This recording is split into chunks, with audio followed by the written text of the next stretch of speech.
بسم اللہ الرحمن الرحیم۔ السلام علیکم، آپ کا دوست سلمان حیدر۔ دعا ہے پروردگار سے کہ اس نے آپ کو اور آپ کے اہل خانہ کو اپنی حفظ و امان میں رکھا ہوا ہو۔ سب سے پہلے آپ کو مبارکباد ہے، پورے پاکستان کو مبارکباد ہے، مجھے مبارکباد ہے کہ پاکستان کو نیا آرمی چیف مل گیا۔ باقاعدہ طور پر جنرل عاصم منیر نے پاک فوج کی کمان سنبھال لی ہے۔ نہ صرف کمان سنبھالی ہے، فور اسٹار جنرل کے ان کو رینک لگ چکے ہیں۔ چھڑی کا پچھلے 24 گھنٹے سے بہت زیادہ چرچا تھا، جی ہاں، اس کو بھی انہوں نے باقاعدہ طور پر سنبھال لیا ہے۔ لیکن کہا نا کہ چیلنجز اتنے بڑے ہیں، اور ابھی جس چیلنج کی میں آپ سے بات کر رہا ہوں یہ شاید پہلی بار آپ کے ساتھ ڈسکس ہوا ہو، کیونکہ یہ اے ایف پی کی خبر ہے جو میں آپ کے ساتھ شیئر کرنے جا رہا ہوں۔ یہ اتنا بڑا چیلنج جنرل عاصم منیر صاحب کو فوراً ملا ہے چھڑی سنبھالتا ہی، کہ جس کے بعد کہتے ہیں نا کہ وہ یہ چیلنج دیکھیں گے یا سیاست کو دیکھیں گے۔ تو سیاست کا تو اے نیوٹرل ہونے کا فیصلہ انہوں نے کر لیا ہے، اے پولیٹیکل ہونے کا فیصلہ کر لیا، لیکن شاید ٹیبل پہ بٹھانے کے حوالے سے تو وہ کچھ کر سکے، لیکن سر کھجانے کی بھی فرصت نہیں مل رہی جنرل عاصم منیر صاحب کو، جس چیلنج کی میں آپ سے بات کر رہا ہوں۔ آپ کو یاد ہے کہ اس چیلنج سے متعلق کہ باقاعدہ طور پر طالبان نے کچھ خاص ایریے کے اندر سیز فائر کیا تھا، ٹی ٹی پی نے، تحریک طالبان پاکستان نے، اور سیز فائر کرنے کا اعلان کیا تھا۔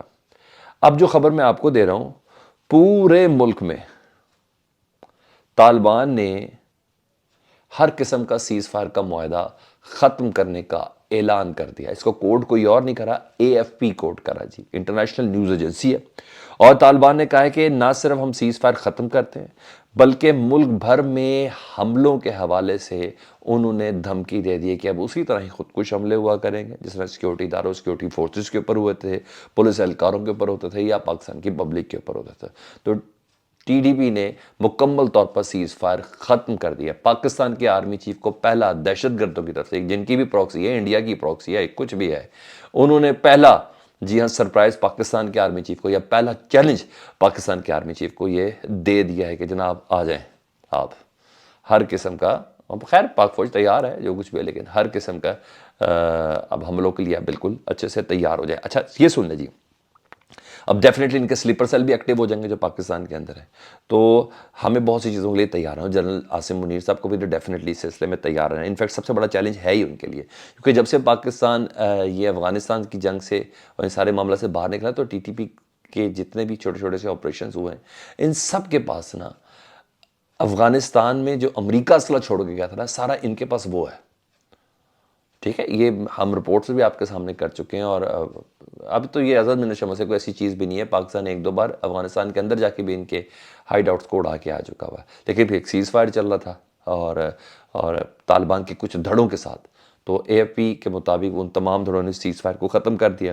اور ہاں یہ بھی میں آپ کو بتا دوں نا، اے ایف پی جیسی نیوز ایجنسی جب یہ خبر دے رہی ہے نا، تو اس کا پاکستان کو بہت نقصان ہے۔ اس خبر کی وجہ سے پاکستان کو بہت زیادہ نقصان ہے۔ کس وجہ سے؟ ایک تو ٹورزم، پاکستان کو فل فور امیجیٹ نقصان ہوگا۔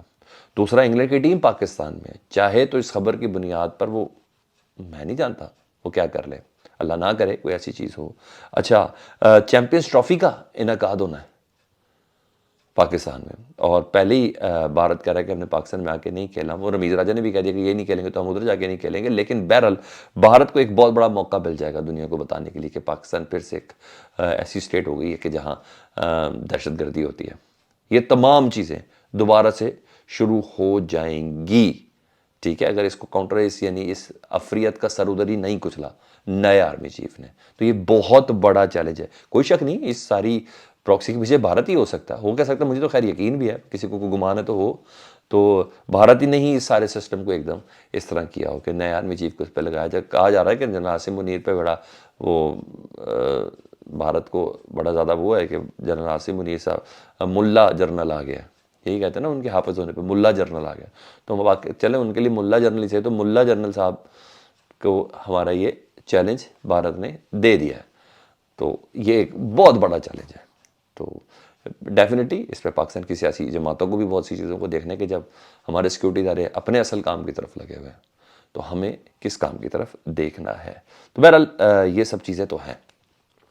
دوسری سن لیں جی، پنجاب اسمبلیاں تحلیل ہونے کے حوالے سے، پنجاب اور کے پی کے سمجھ میرے پاس بڑی بلاک بسٹر سٹوری ہے، اور اس پر آپ کے ساتھ، کیونکہ اب آرمی چیف کی تعیناتی والا معاملہ ہو گیا، یہ چیلنجز نپٹیں اور ثابت کریں کہ اے پولیٹیکل ہو چکی ہے اسٹیبلشمنٹ کے نہیں ہوئی، وہ تو اس ادر تھنگ. دوسری چیز بلاک بسٹر سٹوری ہے کہ صبح پنجاب میں نا یہ اسمبلیاں کہہ رہے تھے تحلیل ہونے سے روک دیں گے، ہم طریقہ متماد ڈال دیں گے. وہ تو میں نے آپ کو ٹیکنیکل ریزن بتا دیا کہ ابھی تک پچھلا اجلاس جو 4 مہینے والا ہے وہی ایڈجرن نہیں ہوا. سر میرے پاس خبر یہ ہے کہ نون لیگ کے 7 اراکین 7 ایم پی ہے پی ٹی آئی سے رابطے میں ہیں.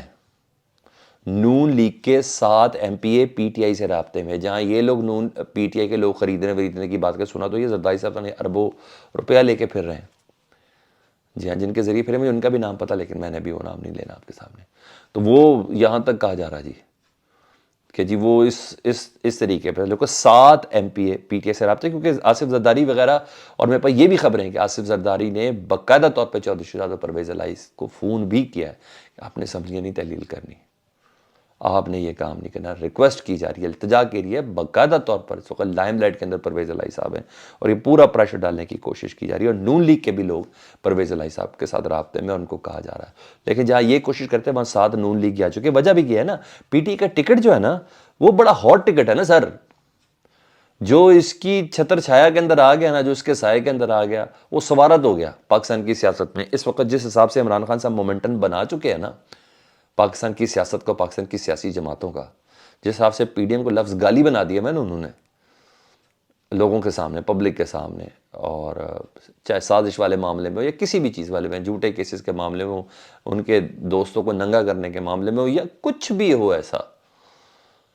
خان صاحب نے ایک بار نا لفظ پی ڈی ایم کو بہت برا بنا دیا ہوا. اوپر سے رئیس قصر مولانا فضل الرحمان صاحب نے بھی سیدھے پاکستان کی پبلک کو اتنی گندی بات تو شاید کوئی بھی نہیں کر سکتا جو انہوں نے کر دی. لیکن بہرحال وہ تو انہوں نے کر دیا. تو ایک مومنٹم ہے جو عمران خان صاحب نے بنایا ہوا ہے. اور میرے پاس یہ بھی اطلاعات ہیں کہ نواز شریف صاحب سوئٹزرلینڈ میں اس وقت نا، جس وقت میں آپ سے بات کر رہا ہوں، تو انہوں نے زرداری صاحب کو کہا ہے زرداری صاحب روکیں کسی طرح یہ سارا معاملہ. کہہ رہے تھے کہ شاید عمران خان کبھی نہیں کرے گا، اسمبلیاں توڑ دے اگر اسے ارلی الیکشن چاہیے کے پی کی اور پنجاب کی تو ہم کر دیں گے.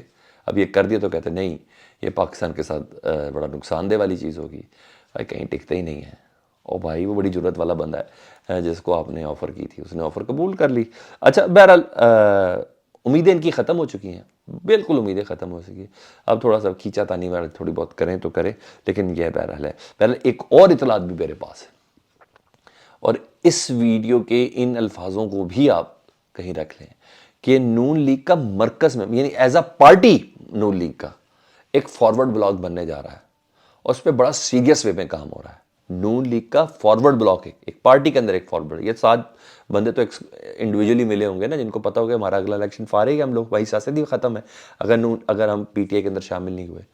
عمران خان نے وعدہ ہی کرنا ہے نا 7 ٹکٹوں کا دے دیں، اس میں ایسی کون سی بات ہے؟ الیکٹیبلز ہوں یا کچھ، 7 ٹکٹوں کی کیا چیز ہوتی ہے جی؟ اپنا کاز ہے، سب سے پہلے وقت کی ضرورت ہے جو انہوں نے پورا کرنا ہے. تو یہ کہا جائے کہ ایک فارورڈ بلاک نون لیگ میں ایز اے جماعت اندر بھی بن رہا ہے، اور یہ قومی اسمبلی میں بھی تنگ کرے گا یہ فارورڈ بلاک. اور جب تنگ کرے گا تو یہ وہ لوگ ہیں جن کو یہ پتا ہے کہ شاید ہم الیکشن ہار جائیں نون لیگ کے پلیٹ فارم سے. الیکٹیبل ہوں یا نہیں ہوں میں نہیں جانتا. اچھا کیونکہ اب سب آزاد ہے نا، مسئلہ یہ ہے اب سب آزاد ہے کیونکہ ادارے نے نیوٹرل ہونے کا فیصلہ کر دیا، اے پولیٹیکل ہونے کا فیصلہ کر دیا. ہمارا سیاست میں کسی قسم کی عمل دخل نہیں. جب کسی قسم کی عمل دخل نہیں تو پھر کسی سیف ہاؤس میں ملاقاتیں نہیں ہے نا سر. اب کسی سیف ہاؤس میں کوئی ملاقات نہیں ہوگی اگر ادارہ اپنے اے پولیٹیکل ہونے کے دعوے کے اوپر عمل کرتا ہوا نظر آئے. تو کوئی ملاقات ہو، پھر ایم کیو ایم بھی آزاد ہے، پھر باپ بھی آزاد ہے، پھر آزاد ایم پی اے بھی آزاد ہیں، پھر آزاد ایم این اے بھی آزاد ہیں، پھر یہ سب آزاد ہیں. تو ہے ہی کوئی مسئلہ ہی نہیں ہے. کوئی گیٹ نمبر 4 کو تالا کے الف ہی لگ گئی ہے، بلکہ ویلڈ ہی ہو گیا وہ، بلکہ دیوار ہی چم دی گئی ہے ادھر. تو پھر سب آزاد ہے. جب سب آزاد ہے تو پھر فارورڈ بلاک کون کس کے کہنے بنے گا؟ جن کے جس نے ایک بندے نے جیتنا ہے تو وہ اس جماعت میں بیٹھ کے جیتے گا نا، جس کو ہارے ہوئے گھوڑے پہ تو نہیں کھیلے گا، تو وہ جیتے ہوئے گھوڑے پہ کھیلے گا. تو جیتے ہوا گھوڑا تو اس ٹائم ایک ہی ہے، وہ ہے پی ٹی آئی، وہ ہے عمران خان. تو یہ تو سارے ادھر جا کے کھیلیں گے. تو یہ چیز ہے. تو ابھی اب سارے اپنے آپ کو پر آزاد فیل سوز کر رہے ہیں. اور صوبہ کیا، یہ صوبے کو خطرے میں ڈال لیتے نا، ان کا وفاق خطرے میں. اگر ایسا ہو جائے اور صدر کہہ دے جی اعتماد کا ووٹ لیں وزیر اعظم سے، تو بتائیں کہ 7 لوگ کو ایک ٹکٹ ہی دینی ہے نا، 7 8 10 لوگ جو ہے فارورڈ بلاک کے مرکز میں، کدھر رہتی ہے حکومت؟ ساری گیم ختم ہوتی ہے. تو یہ وہ تمام چیزیں جو آپ کے ساتھ ڈسکس کرنا بہت زیادہ ضروری تھی. تو بہت کچھ ہے اچیو کرنے کے لیے، بہت کچھ ہے. اب دیکھنا یہ کہ اس لاسٹک کو کہاں تک کھینچنا ہے انہوں نے. یہ تھا کہ آج نہیں تو کل ہار ہی نہیں کیے، لیکن آن گراؤنڈ صورتحال یہ ہے. بہرحال مجھے آپ کو سب کو اس چیلنج کا خیال رکھنا ہے جو ایک نیا پاکستان کو ملا. اپنا بہت زیادہ خیال رکھیں، فیڈ بیک سے متعلق آ کریں. چینل دیکھ رہے ہیں تو اس کو چینل کو سبسکرائب کرتے ہیں. اس کے لیے یہ بٹن ہے ریڈ بٹن سبسکرپشن والا، اس کو آپ دبا دیں. اللہم صلی علی محمد و آل محمد.